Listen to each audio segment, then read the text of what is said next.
Hello, it's Kelly West from 94.5 Cats FM. We have America on Tap coming up September 12th, 3rd Street, downtown Yakima, 2 to 5, unlimited beer drinking for 35 bucks. I cannot wait, okay, for 4 hours.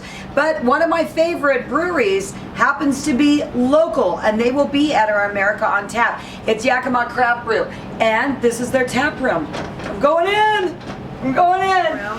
I want to know how they make their beer, first of all. So we've walked back here, and this is their grains. Isn't that awesome? All I see is yummy beer. But these guys know what this does. Why do we put grains in our beer? Why do you put grains in your beer? We're just getting the sugar out of the grain primarily. So this is our mill, our grain mill. We don't actually powderize any of the grain. It's more of a grinding to kind of crush it and open it up. That's how we get the sugar out. If you crush it too much, you can't make beer because it's going to be a problem, but I won't get into that. Yeah, but that's interesting that it matters. It matters very much. Yeah. Everything in brewing matters. So we adjust the grind we have two different systems, so one is more efficient than the other one. But you can't break it down all the way. So. Well, let's see some grindage, man. Woo!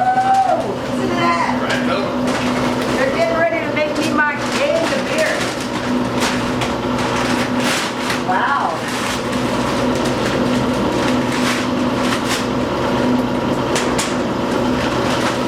I'll eat those.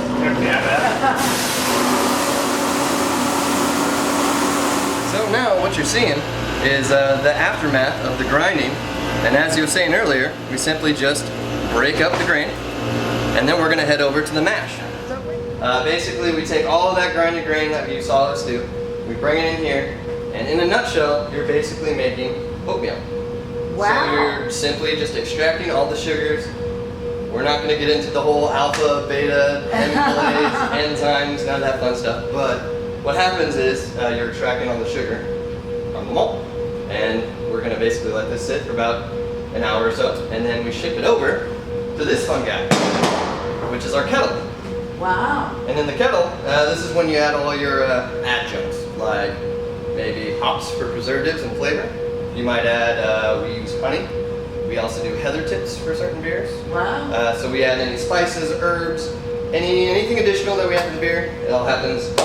Okay, so we were up in the big guy over there with the grain and everything that we wanted for flavor on our beer. This right here, though, is in the Mary Jane family. It really is, but look at it. This is hops, right, you guys? This is hops. Tell me about it. These are actually whole leaf hops. And what variety are they? They're experimental. They're experimental hops. Wow. Straight from the field. We did. Wow, this is so cool. Check it out. Smell them. And really what we're utilizing in the boil is the lupulin, which is the yellow colored part there. The lupulin. So where a marijuana plant might have something along the lines of THC, Right, this has lupulin. this has lupulin. And Cool. so it's that nice yellow sticky icky that we love so much in our beer. A little sticky. It's that hoppy, it's the all the bitter, the aroma, most of it comes from That lupulin. silly little yellow flower is Yeah. where that is incredible. That little guy in there. That's it. Check that out. Now what do we do? We Right. I'll take we give them all Either to that me. or I'll go sell it on the street. I'm kidding. Now what? So we got the hops. So that's added to the boil. After we're done boiling, we will put it in the wort into a fermenter, cool it down to about 72 degrees, and then put it into one of our conical fermenters and add the yeast at that point. So after a certain amount of time, depending on the recipe, we will have fermented beer. So when it comes out of here, you got a sample of what jobs they have. We have to make sure that every drop is a part of our reputation. So what am I drinking here? What is this? Oh, don't tell me. It's my favorite beer. It might be. No. It might be. Woo! And what kind of style is this without even trying it? Without even trying, it's 1982. Boom. It's the greatest freaking beer ever. Look, his shirt says my favorite beer. Oh, I love it. Here we go, man. America on Tap. These guys will be there Saturday, September 12th, 2 to 5. Unlimited samplings for $35. Go check it out at catsfm.com. Cheers. Cheers.